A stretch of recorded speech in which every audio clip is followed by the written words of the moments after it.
नेता प्रतिपक्ष नारायण चंदेल का एक बयान सामने आया है। कानून व्यवस्था को लेकर सरकार पर तंज कसते हुए नजर आए हैं नारायण चंदेल। कहा कि प्रदेश में कानून की स्थिति बद से बदतर हो चुकी है। कांग्रेस सरकार बनने के बाद आम लोगों की जान की कोई कीमत बची नहीं, ऐसा नारायण चंदेल ने आगे कहा कि अब कानून के रखवाले भी सुरक्षित नहीं है, अपराधियों के हौसले बुलंद हो गए। थाने के अंदर घुसकर एएसआई की लोग हत्या कर देते हैं। कांग्रेसियों का हाथ अपराधियों के साथ है, ऐसा नारायण चंदेल अपने बयान में कहते हुए नजर आ रहे हैं।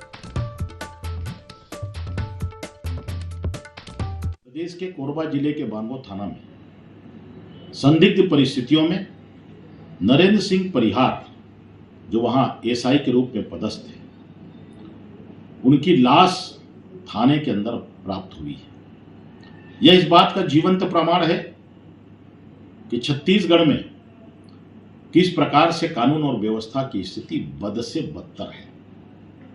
जब यहां थाना सुरक्षित नहीं है तो आम आदमी कैसे सुरक्षित होगा। इस पूरे घटना की निष्पक्ष जांच सरकार को कराना चाहिए और इसमें जो भी दोषी हो उसके ऊपर कड़ी से कड़ी कार्रवाई होनी चाहिए।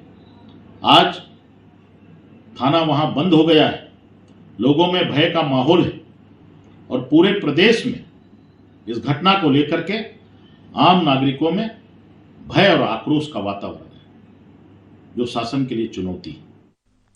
तो सुना आपने नेता प्रतिपक्ष नारायण चंदेल को। कानून व्यवस्था को लेकर सरकार पर तंज कसा है। हमारे साथ चर्चा में दो खास मेहमान जुड़ चुके हैं।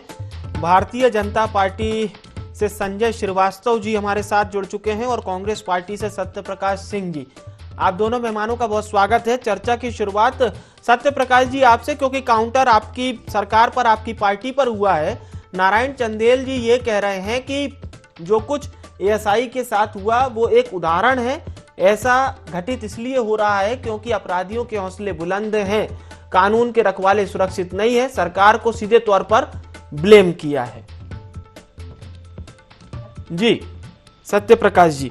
मैं मना नहीं कर रहा हूं, मैं दूसरी बात कर रहा हूं। जी सत्यप्रकाश जी, मेरी आवाज आप तक पहुंच रही है तो आप जवाब दे सकते हैं। चलिए, बहरहाल मैं संजय जी का रुख करना चाहता हूं। संजय जी, सत्यप्रकाश जी हमारे साथ जुड़े हैं जिनसे हम चर्चा करेंगे।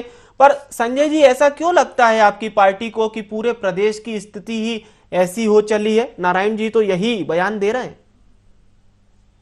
देखिए, हाथ कंगन को आरसी किया।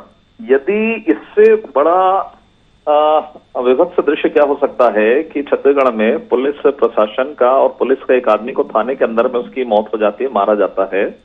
इससे बड़ा दुर्भाग्यजनक क्या है? मुझे लगता है कि इसके बाद इससे बड़ी कोई कार्रवाई नहीं हो सकती कि जो रक्षक है उस रक्षक को ही पुलिस थाने के अंदर में ही मार दिया गया जी।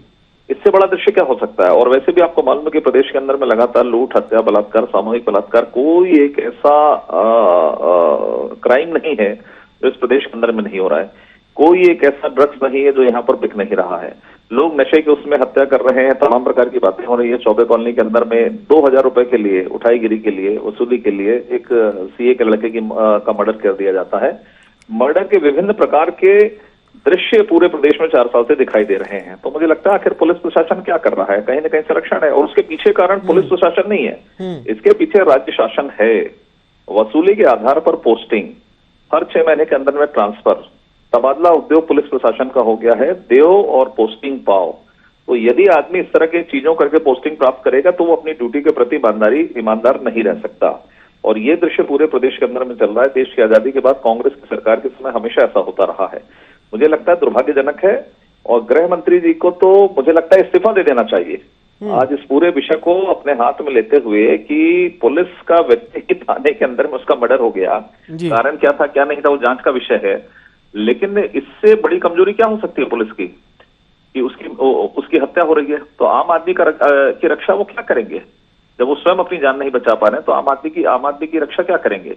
ये दृश्य हो गया है माफिया के, गुंडों के, किस तरह के हौसले बुलंद हैं। पुलिस के ऊपर में कई बार हमले हो चुके हैं भूपेश प्रशासन के समय, भूपेश बघेल जी की सरकार के समय। कम से मुझे याद आ रहा है 5 से 7 बार तो मुझे याद है कि वर्दीधारी जो पुलिस के ऊपर में आक्रमण माफियाओं के द्वारा, गुंडों के द्वारा, रेत खदान में इस तरह की चीजें हुई हैं। तो मुझे लगता है ये तो नियंत्रण है ही नहीं सरकार का।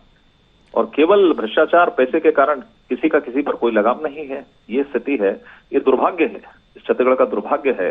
इस नए राज्य छत्तीसगढ़ का निर्माण हुआ था 20 साल पहले, इसका दुर्भाग्य है कि आज छत्तीसगढ़ अपराधगढ़ में तब्दील हो गया है। मुझे लगता है कि इस पूरे विषय को संज्ञान में लेकर गृह मंत्री जी को इस्तीफा देना चाहिए, एसपी को हटाना चाहिए, वहां से तत्काल हटाना चाहिए, ये हमारी मांग है।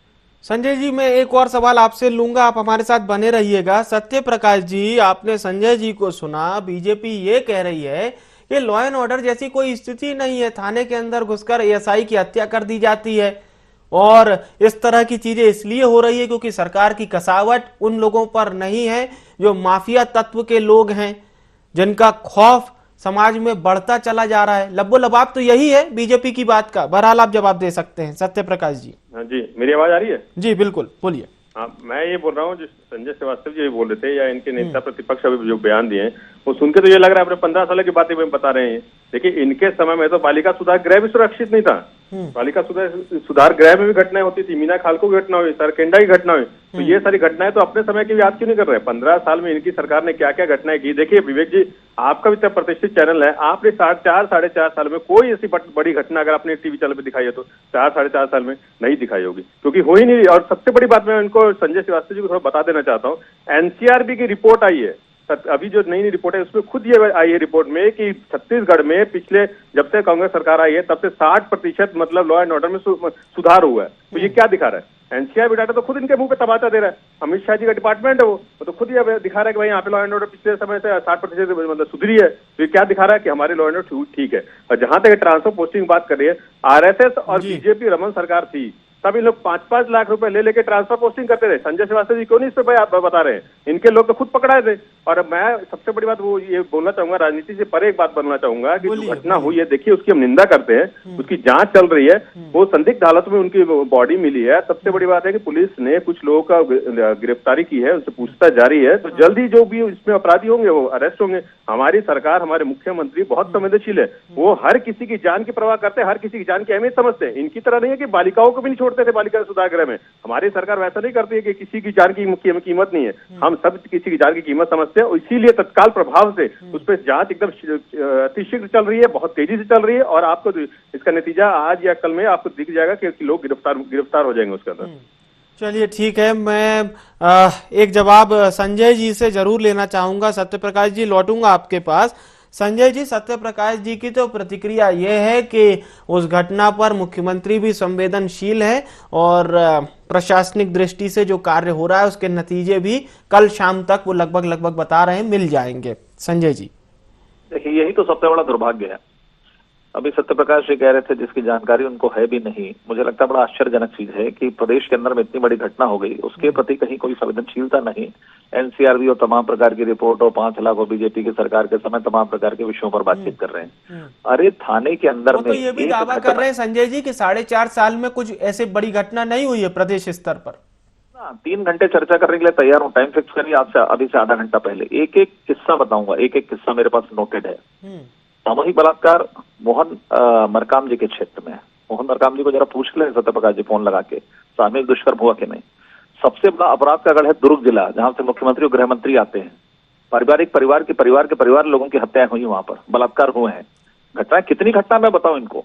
तो जशपुर में सामूहिक बलात्कार आदिवासी बेटी के साथ में। अरे क्या किस होश में हो? ठीक है शराबबंदी नहीं, इसका मतलब ये थोड़ी ना कि हम शराब के माहौल में पूरा प्रदेश चल रहा है, याद भी नहीं है तक कल क्या घटनाएं हुई है। जो चीजें हो रही है उसको संज्ञान में लेना चाहिए। और ये क्या है, हत्याएं हो जाए, सब हो जाए, उसके बाद हम जांच करके हम पकड़ रहे हैं। अरे क्यों हो रहा है? हमेशा बयान भी इनका इसी तरीके का आता है कि हम पकड़ तो रहे हैं अपराधी को, मतलब अपराध होगा उसके बाद हम अपराधी को पकड़ेंगे। ये स्थिति है। आदिवासी क्षेत्र में सिलगेर में इतनी बड़ी घटना हुई थी, आज तक गृह मंत्री वहां घुस नहीं पाए, मुख्यमंत्री घुस नहीं पाए। ये स्थिति है, दौरा नहीं कर पाए।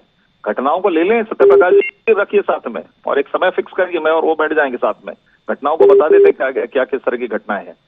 तो मुझे लगता है कि इन सब चीजों को गंभीरता के साथ, अभी भूल गए क्या 4 दिन का चौबे कॉलोनी का और सीए का, 2 दिन पहले समता कॉलोनी चौबे कॉलोनी में 2000 रुपए की वसूली के चक्कर में सीए के बेटे का मर्डर हो गया। प्रतिदिन 365 दिन में 365 घटनाएं बताऊंगा। केवल ये बातचीत नहीं कि आरोप प्रत्यारोप का विषय नहीं। ठीक है, सरकार हमारी थी, हमारी सरकार के समय भी कुछ घटनाएं हुई, जो मैं इसको स्वीकार करता हूँ, लेकिन संवेदनशीलता, एनसीआरबी रिपोर्ट, अमित शाह जी 5 लाख ये है वो है, ये सब ये नहीं है। आपके तबादले उद्योग की संख्या जरा काउंट करवा लीजिए आप टोटल में, और एक बार कंपेयर करवाइएगा 15 साल। जी संजय जी, एक फाइनल कमेंट, बीजेपी क्या आप लोग प्रदर्शन की ओर भी जाएंगे इन सब चीजों को लेकर? एक फाइनल कमेंट आपकी पार्टी की ओर से आपका। उसे विपक्ष के होने के नाते जिस तरीके से मैंने कहा कि पूरा प्रदेश अपराधगण में तब्दील हो गया है, हमारा ये नैतिक दायित्व बनता है, उसके खिलाफ में करेंगे। जनता में आक्रोश है और मुझे लगता है सरकार की उल्टी गिनती चालू हो गई, 6 महीने की मेहमान है, लेकिन फिर भी 6 महीने कम से कम ईमानदारी पूर्वक काम करें। गृह मंत्री जी थोड़ा बाहर तो निकले। सट्टा महादेव किंग सट्टा इंटरनेशनल लेवल पर है, कहां से निकला? दुर्ग से। दुर्ग के लोग पकड़ा रहे हैं। अरे दुर्ग जो गृह मंत्री का क्षेत्र वही अपराध में तब्दील हो गया, वहीं से सब कुछ संचालित हो रहा है। इससे बड़ा आश्चर्य क्या हो सकता है?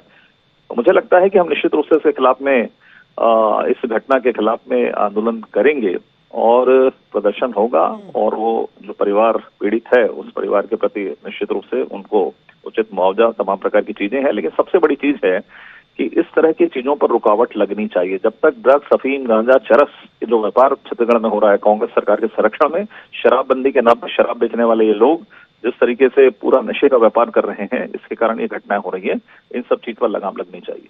चलिए, मैं सत्य प्रकाश जी से एक अंतिम प्रतिक्रिया लेता हूं। सत्य प्रकाश जी, संजय जी तो ये कह रहे हैं कि 6 माह ही है अब आपकी सरकार के पास कार्य करने के लिए, ऐसा संजय जी कह रहे हैं। और कई मैंने वरिष्ठ बीजेपी नेताओं को भी इस तरह के बयान देते हुए सुना, चाहे ब्रजमोहन जी हो, रमन साहब हो। बहरहाल आपकी एक अंतिम प्रतिक्रिया, ताकि इस हम चर्चा का समापन भी करें। जी देखिए विवेक जी, चुनाव का समय है, वो तो बात ठीक है, 6-8 महीने चुनाव है, मगर 4-4.5 साल हमारी सरकार ने जो काम किया उसकी वजह से जनता का समर्थन मिल रहा है। हाँ। बड़ी बात मैं इनको थोड़ा याद दिलाना चाहता हूँ संजय श्रीवास्तव जी को। राजनांदगांव में एक शराब तस्करी में एक राधेश्याम करके आदमी पकड़ाया था, किसके कोई कार्यकर्ता था, किस पार्टी कार्यकर्ता था? तो तस्करी करते तो इनके लोग पकड़ाते हैं। नारायणपुर में घटना हुई, उनको जिलाध्यक्ष पकड़ाया इनके। उसके बाद दुर्ग की जो भी बात करें उसमें भी इनके ही पार्षद के साथी पकड़ाए, इनकी कांग्रेस भाजपा पार्टी के कार्यकर्ता पकड़ाए हैं, तो इनके ही लोग पकड़ाते हैं। ये क्यों नहीं बता रहे संजय श्रीवास्तव जी? सबसे बड़ी बात तो ये है ना, जहां भी घटना होती है कहीं ना कहीं लिंक इनके पार्टी के कार्यकर्ता हो या पार्टी के पदाधिकारी के लोग हो, यही लोग क्यों अरेस्ट होते हैं? इन्हीं लोगों का हाथ उसमें क्यों रहता है? और एक और बड़ी बात मैं आपको बताना चाहूंगा आपके चैनल के माध्यम से, हुक्का बार हो, चरस गांजा, इस पे बैन किया गया है। ये हमारी सरकार ने किया। 15 साल में इनको क्यों नहीं याद आया कि ये सब चीज इलीगल करनी चाहिए, इसके ऊपर कानून बनाना चाहिए? हमारी सरकार ने कानून बनाया है, इसको बैन किया है। हमारे मुख्यमंत्री जी ने पुलिस को आदेश दे रखा कि एक दाना भी इधर का उधर ड्रग्स के स्मगलिंग नहीं होना चाहिए प्रदेशों के थ्रू। तो ये हमारी सरकार कर रही है। इन्होंने 15 सालों में इनको याद नहीं आया, युवाओं को इन्होंने धकेला नशे में। इनको गुजरात की आप बात कर लीजिए, पोर्ट पे ड्रग्स पकड़ाते हैं, कोई केस नहीं होता, कोई एफआईआर नहीं होता, मगर यहाँ पे बोलेंगे ऐसा है वैसा है। मगर हमारी सरकार ने यहाँ पे बैन किया है, कानून बनाया है, स्ट्रिक्ट है सरकार, तभी तो ये दिख रहा है ना। इसका परिणाम ये दिख रहा है कि कानून व्यवस्था सुधर रही है। और दूसरी बड़ी बात है, समता कॉलोनी, चौबे कॉलोनी बात कर रहे हैं, वो देखिए विवेक जी, यही भाजपा की दिक्कत है कि ये गलत भ्रम फैलाते हैं। वो आपसी रंजिश का उन लोग का आपसी मामला था जिसकी वजह से हुई है, उसमें कोई कानून व्यवस्था की बात नहीं है। और एक और बात इनकी भी मैं बोलना चाहूंगा, इनकी भाजपा पार्टी के लिए, कि ये संवेदनशील किस तरीके से, वो देखिए ये मौत हुई है, एक घटना हुई है, उसमें भी ये राजनीति करने की सोच रहे हैं, उसमें प्रदर्शन की बात कर रहे हैं, उसमें ये राजनीति की बात कर रहे हैं। तो इनके पास कोई मुद्दा नहीं है। 4-4.5 साल में इनके पास कोई मुद्दा नहीं मिला, तो हर चीज में एक घटना हुई है, एक परिवार ने एक अपने व्यक्ति को खोया है, उसमें इनको राजनीति करनी है, उसमें ये आंदोलन की बातें कर रहे हैं, उसमें भी ये उग्र आंदोलन की बातें कर रहे हैं। तो ये क्या दिखा रहा है? ये दिखा रहा है कि संवेदनशील तो भाजपा नहीं है, ये हर चीज में राजनीति ढूंढ रही है। और ये क्यों हो रहा है? क्योंकि इनके पास मुद्दा नहीं है। 4 सालों में हमारी सरकार ने जो विकास की काम किया ना, इसकी वजह से मुद्दा नहीं है, इसकी वजह से ये हार रहे हैं। इनके पास कोई चेहरा नहीं है, मुद्दा नहीं है, बिना मुद्दे की राजनीति इनकी छत्तीसगढ़ में चल रही है। चलिए, सत्य प्रकाश सिंह जी, संजय श्रीवास्तव जी, आप दोनों मेहमानों का बहुत बहुत धन्यवाद हमारे साथ चर्चा में जुड़ने के लिए। तो नारायण चंदेल जो कि नेता प्रतिपक्ष हैं, उनके इस बयान के बाद सियासत भी बहुत तेज हो गई है। बीजेपी ये कह रही है कि प्रदेश में कानून व्यवस्था जैसी कोई चीज है ही नहीं, तमाम जिले इसकी गवाही दे रहे हैं, ऐसा बीजेपी कह रही है। लेकिन कांग्रेस कह रही है कि 15 साल की याद हमें ना दिलाएं, 15 साल बहुत हमने भुगते हैं, अब 4.5 साल में भूपेश है तो भरोसा है वाली सरकार चल रही है। और जनता के मन में भी लॉ एंड ऑर्डर से लेकर तमाम विकास कार्यों को लेकर भरोसा है। लेकिन फिलहाल नारायण चंदेल के इस बयान के मायने तो निकाल लिए गए हैं, और सियासत कब तक जारी रहेगी इस पर हमारी नजरें भी बनी रहेंगी।